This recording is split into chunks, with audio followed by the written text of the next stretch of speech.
एक था जादुई जंगल और उस जंगल में रहता था मिस्टर फोंग।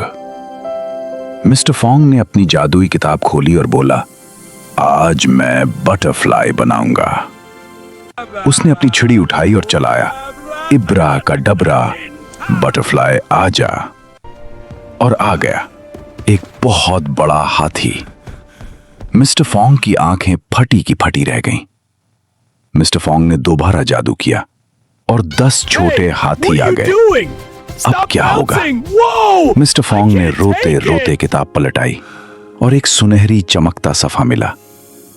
उसने दुरुस्त जादू पढ़ा और सारे हाथी खूबसूरत ततलियों में बदल गए। मिस्टर फोंग ने खुशी से छलांग लगाई, लेकिन एक हाथी अभी भी कोने में बैठा था। मिस्टर फोंग ने उसे देखा और बोला, तुम अभी तक यहां हो? प्लीज सब्सक्राइब ऐसी करो मजीद प्यारे मजेदार बच्चों। कहानियां देखने के लिए अभी सब्सक्राइब करो।